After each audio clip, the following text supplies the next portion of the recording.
Morning madam, good morning.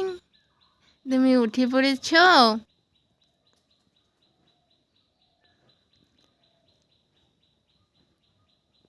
ইস, কি কলকে হাসি গো।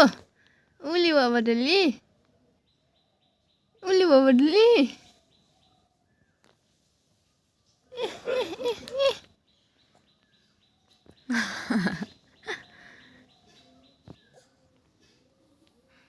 দেখো আমি চান টান করে কিন্তু রেডি হয়ে গেছি। এখন মাথাটা চিরুনি করে নিচ্ছি, কারণ অনেক জট বেঁধে গেছে। দেখো গ্রুপের মিটিং আছে, ওই কারণে আমি যাচ্ছি বলতে জেঠিদের বাড়িতে। জেঠি যাবে তো আমি অর্ধেক রান্না বান্না করে চলে গেলাম জেঠিদের বাড়িতে। ডাল, শাক আর ছিল কুমড়োর ডোগা, আর স্যালাডের মধ্যে ছিল শসা আর লেবু। আমি ওই যে দেখো আমরা কিন্তু বসে পড়েছি দুজনে মিলে খেতে। তো খাওয়া দাওয়ার সেরে দেখো মেয়েকে নিয়ে বসেছে, আর ওর সাথে কিন্তু খেলা করছে। ও কিন্তু মানে ভীষণই ভালো লাগছে, ওর মুখটা দেখলে বোঝা যায় যে কতটা খুশি। ওকে নিয়ে বসে থাকলে কিন্তু ও কান্না করে, আবার তুমি যখন ওকে নিয়ে ঘুরতে যাবা তখন ও কিন্তু অনেকটা খুশি হয়। সারাদিন শুধু চায় যে আমাকে নিয়ে শুধু সবাই ঘুরো, সবারই তো কাজ থাকে, নেওয়া তো আর হয় না। তারপর আমি চলে এলাম এই যে বিছানায়, বেডশিটটা মানে চেঞ্জ করব। দুদিনের বেশি থাকলে বেডশিট আর কিন্তু আমার একদমই ভালো লাগে না। আর আমি তোষকের ওপরে দেখো প্লাস্টিক পেতে দিয়েছি, আর তো ছোটো বেবি, ওই কারণে প্লাস্টিকটা পাতা। আমার মেয়ের কপালটা জানি না বিধাতা এরকম করে লিখেছে, কারণ প্রথমে ভেবেছিলাম মেয়েকে প্রসাদ খাওয়াবো, বাধা পড়ে গেল। একবার না দুইবার এরকমটা হয়েছে, তখন না ভীষণই মনটা খারাপ হয়ে গেছিল যে আর যাই হোক মুখে আর প্রসাদ দেবো না, কী আছে আছে। মানে অনেক আশা করেছিলাম যে আমার মেয়েকে সুন্দর করে সাজাবো, ওইটা করব, কিন্তু লাস্ট মুহূর্তে আমার আর কিছুই হয়ে ওঠে না। আমি সবই রেডি করি, আবার বাধা পড়ে, বাধায় মানে শেষ। আমি যখন আতুর করেছিলাম তখনও একই কেস, আতুর ঘর থেকে বেরোবো আবার থাকো এখানে। টোটালি আমি 1.5 মাস ছিলাম, প্রথম থেকে বাধা পড়ে আসছে, এখনও বাধাই আছে। তো দেখা যাক পরে কি হয়। মুখে প্রসাদ খাওয়ার মাস কিন্তু শেষ হয়ে যাবে, আর এদিকে মেয়েরও কিন্তু দাঁত উঠে, কিছুদিনের মধ্যে দাঁত উঠে পড়বে। তো মানে কীরকম একটা ব্যাপার হয়ে গেল না, যার কারণে কিন্তু সবারই মনটা খুব খারাপ হয়ে গেছিল। যে কাজটায় বাধা পড়ে আর ওই কাজটা করার কোনো এনার্জিটাই থাকে না। কি হয় হয়ে যাক। ধোবো, এই যে একটা বড় টেডি আছে, টেডিটা ধোবো, অনেক দিন থেকে ধোয়া হয় না। গডরেজের উপরে রেখে দিয়েছিলাম, আর ধুলাবালি পরে শেষ। এটাই এখন এদিকে ঘর হবে, তার জন্য রড কাটা হচ্ছে। বুড়ো চুলগুলা কাটছে কেমন করে পাগলের মতো।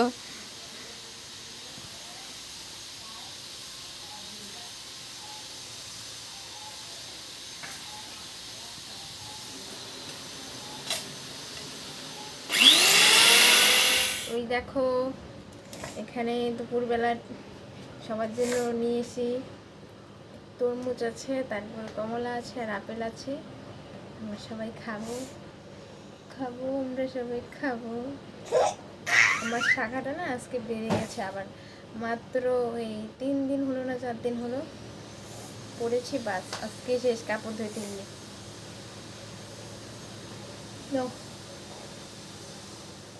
তোমাদেরকে বলেছিলাম মেয়ের জন্য গিয়েছিলাম মালা আনতে রজনীগন্ধার, তো অনেক দিন ছিল ফ্রিজে, কেমন জানি কালো হয়ে যাচ্ছে, তার জন্য ওই যে ফটোশ্যুট করে নিচ্ছি। তবে প্রসাদ খাওয়ানোর দিন হবে, ওই আশায় থাকলে কিন্তু আমার হবে না, কারণ সবাই রেডি হয়ে গেছি, এখন যাব চিনিকে প্রসাদ খাওয়াতে। দেখো এটা হলো 2 দিন পরের ভিডিও, আর আগে কোনো রকম কোনো ভিডিও করা হয়নি। তো এই দেখো সকালবেলা চলে আসলাম মেয়েকে নিয়ে মন্দিরে, প্রসাদ খাওয়াবো। সবাই বসে আছে আর আমি মেয়েকে নিয়ে মানে নাচছি।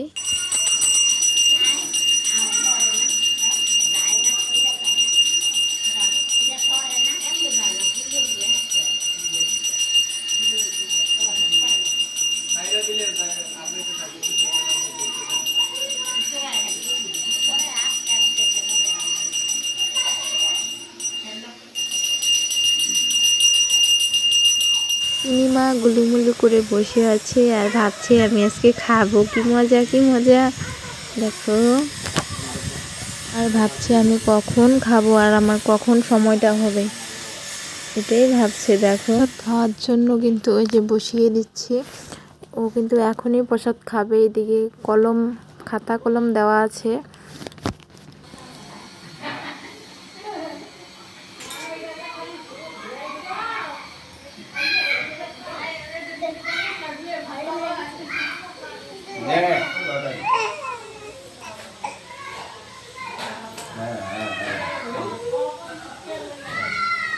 সবই লাগবে না, সব একবার জোগাড় দাও।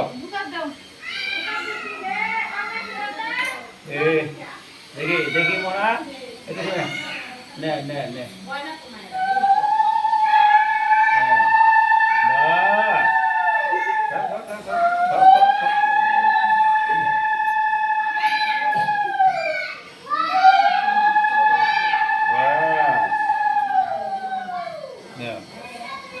ভালো দেখো, 50টা জল না দিলে মুশকিল করে লেগে যায়।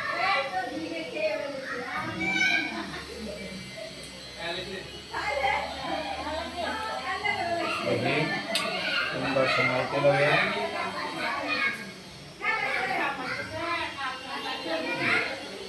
এই যে রাধে রাধে, এই যে রাধে রাধে, রাধে রাধে।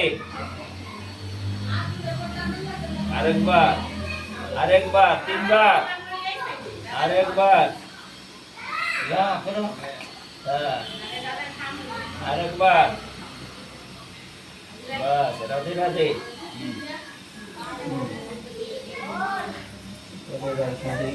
তো মন্দিরে কাজ সেরে বাড়ি চলে আসলাম, এসে একটু ফ্যানের নিচে বসলাম কারণ গরম লাগছে। আমার ভিডিও যদি তোমাদের ভালো লাগে একটা লাইক একটা কমেন্ট করতে ভুলো না। তো আজকের ভিডিওটা এখানে শেষ করছি, দেখা হচ্ছে নতুন কোনো ভিডিওতে। তোমরা ভালো থেকো, সুস্থ থেকো, টাটা বাই।